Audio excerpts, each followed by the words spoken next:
Oh boy. So last time, we took a look at the Mega Man Zero series found within the Mega Man Zero/ZX Legacy Collection on the Nintendo Switch, courtesy of a review code provided by Capcom. Thank you so much.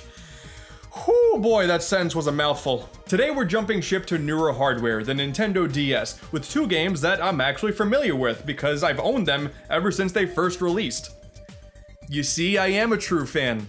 The Mega Man Zero series was awesome. The high-speed action combined with the high-stakes story led to a fantastic quadrilogy of GBA action games. However, and no spoilers here, that story ends on a pretty conclusive note. You know how people were constantly begging for a Mega Man 11 or a Mega Man X9? Well, we really can't get a 05, otherwise the entire timeline is completely screwed up, even though that hasn't stopped them before. However, Inti Creates, after doing such a good job with Zero, was tasked with continuing on the story while also jumping ship to the Nintendo DS. Mega Man ZX Advent, and that's it. Wow, they really only did 2 games and called it quits. Hell, even Star Force made it to 3. Or 7, if you consider how ridiculous they were with those games.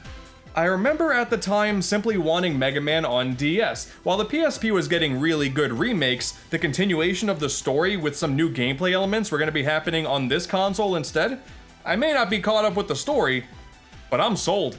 On the surface, if you squint your eyes really tightly, this definitely looks like more of the same. And you're not entirely wrong. Rather than taking place as soon as the events of 04 concluded, ZX is actually more of an epilogue story, 100 years in the future. The evil influence of Dr. Whale, or Weil or Vile as so many of you were getting on my case about, is definitely gone, but the Mavericks continue to be an issue. Okay guys, you gotta forgive me, the game is all text and no voice acting. How is I supposed to know how the name is pronounced? So immediately, the stage is set for something really cool. But your heroes are just a bunch of chosen ones that don't really have all that much depth in my opinion. Like, for the first time ever, you have a choice between 2 characters to play as, Vent or Ale. And it's nothing more than whether you want... or...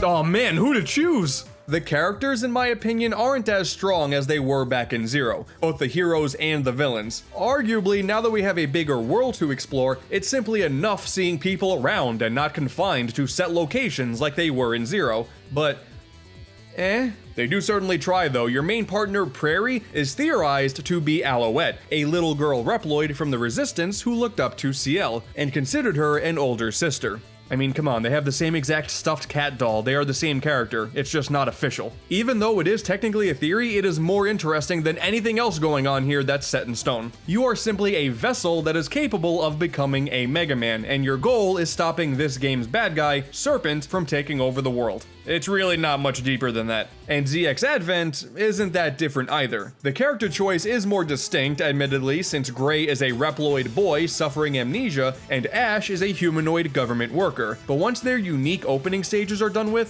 things end up playing out the same for the most part for both campaigns. So once again, it's whether you want... or...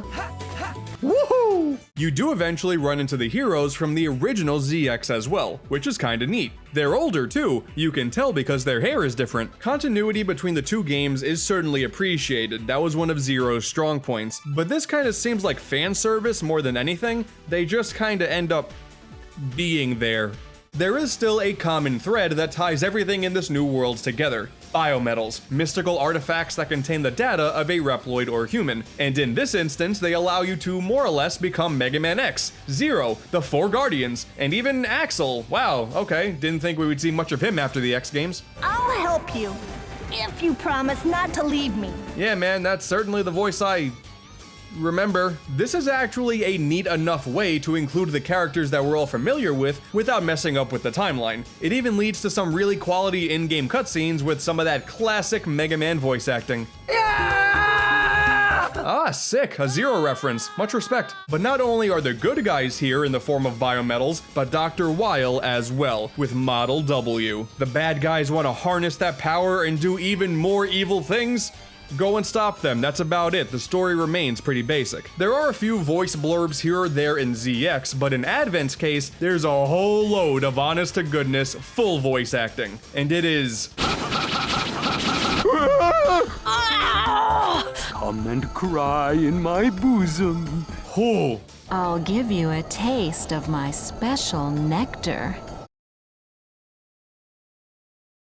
Both games also do that Mega Man X thing that I'm really not too much of a fan of. The villains in these are one-offs that leave very little impact on anything that's going on. They try to pull a plot twist in ZX Advent, but there is such a lack of urgency here between both stories. It's almost surprising that these are the same guys who did Mega Man Zero, a story that really tried to get you invested in the in-game war that was taking place. Serpent shows up, he's a jerk throughout the game, you beat him, he's gone, that's it. Partway into Advent, you meet a trio of professors. Soon after, one of them betrays the others, and I guess I'm supposed to care? His name is Albert. That's the same first name as Dr. Wily. Was I supposed to be surprised? Despite all this, the two shining lights here are Pandora and Prometheus, two servants of Model W. These are the only characters that are thorns in your sides through both games, and by the time Advent comes to a close, there are signs of them desiring to backstab the villain of the week, Albert, but then they just disappear, leaving an opening for a third ZX game to actually tell a decent end to the story, but alas, things just end here. There is a decent story here, for sure, but the moment-to-moment storytelling is pretty average, and certainly not as impactful as the games that preceded it.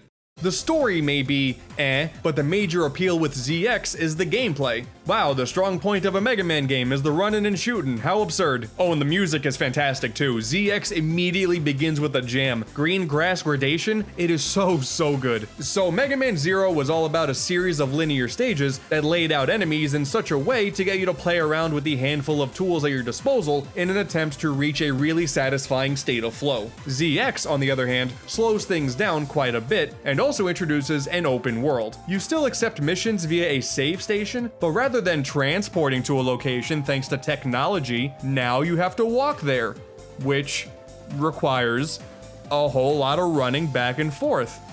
Oh boy, it's not so bad if you know exactly how to get to your destination. AKA, you may as well pull up a map online, it's for the best. The map in Advent is pretty simplistic, so getting from one place to another is pretty straightforward. The original ZX, on the other hand, my god, let's take this room here for example. B2 is on the left, C1 on the right. Makes sense until you look at the map and you see that you're already in B2 and C1 is on the left. That's not correct, and I'm gonna be mad about it. But when you really get into the thick of things, this is just more of Mega Man Zero, and in a good way. One of the early stages in ZX is a cool throwback to the highway stage in Mega Man X. I like that. You do some running, some shooting, you take down bosses. It's a Mega Man game, alright. But then of course there are the biometals, replacing the modification chips from Zero. It's really cool being able to essentially play as a multitude of characters all at the push of a button, and they do change things up a decent amount when it comes to movement options or how you fire your weapon,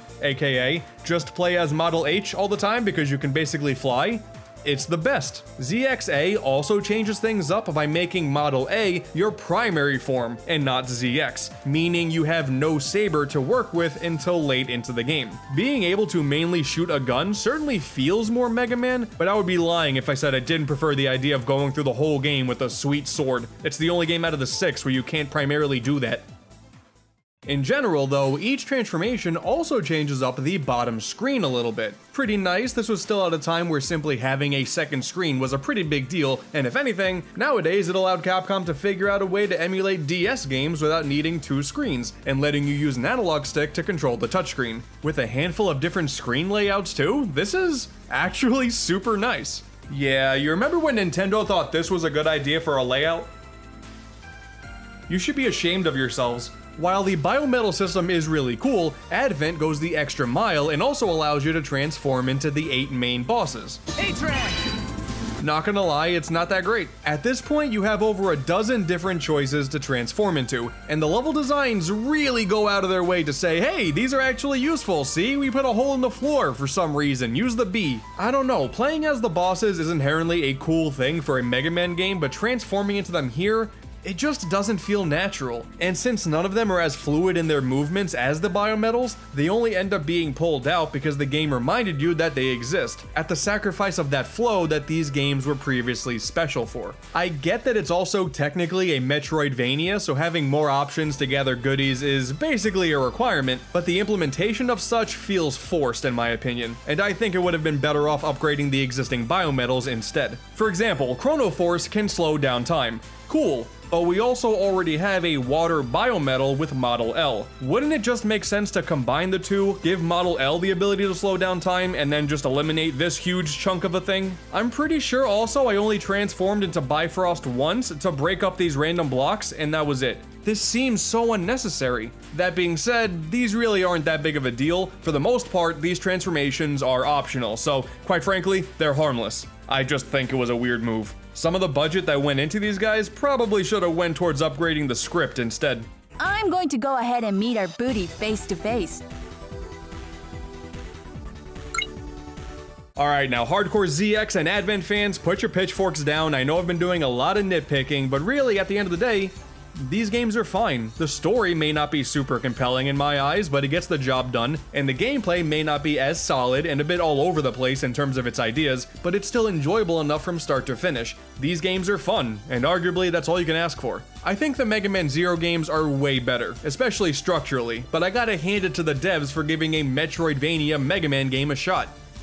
MegaMetroidVania. In terms of the Legacy Collection, Zero was clearly the selling point here, but ZX and Advent's inclusion make perfect sense, not just because they're from the same devs, but because these two games act as epilogues to the previous series stories. They may not be as impactful as the Zero games, but elements from them definitely linger over into these, and it does help if you did play the Zero games before this. There are plenty of goodies packed in this collection too. By connecting ZX with 0, 3, or 4, either with the cartridges on DS or by the menu in the Legacy Collection, you can battle a handful of the bosses from those games. There's also a secret boss fight with Omega. Story-wise, his inclusion makes no sense, but gameplay-wise and from a fan service perspective, you get to fight against a fully powered Zero, and he's really tough, which is awesome. And then you can play as him. It's late game, so by this point you're already used to Model ZX, so you don't really care all that much, but hey, still really cool. Both games also feature side quests aplenty, so if you really want to invest time into this world, take a break from saving it and find a piece of love fruit.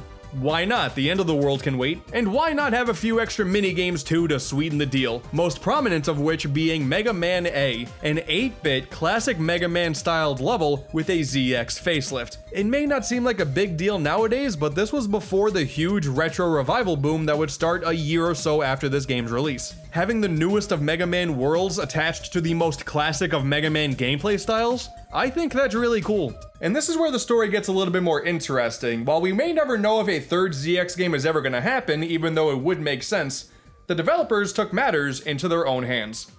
Inti Creates is far from an unknown name in the Mega Man universe. I'm assuming Mega Man A was simply a test, because soon after, the world would see them be the minds behind a full classic game in Mega Man 9, and a couple years later, Mega Man 10. They would then go on to create their own character, Gunvolt, and by the time of Zero ZX Legacy Collection's release, this character would amass a series of 5 games, some being based on the classics, and some clearly being influenced by Mega Man Zero. So while we may not know if Capcom will ever continue the Zero or ZX lines themselves, well, at least we have something else that'll give you that fix. I haven't played much of these games yet personally, but the quality is undeniable, and it's just really cool seeing a developer take something they are clearly really good at and doing something successful out on their own. Also, they brought Blaster Master back from the dead, and both of those games are amazing, and they also have Zero in the title, so Inti Creates and the word Zero, match made in heaven. The question is, though, what's next? Certainly a Battle Network Legacy Collection is on the horizon, maybe even a Legends Legacy Collection as well, and then we can have Legends 3 be a thing that'll please everybody, or maybe we can get a Legacy Collection for all the games that got passed over in the previous Legacy Collections. You got the Game Boy games, you got Mega Man X Command Mission, you got Mega Man and Base. No, scrap the whole thing.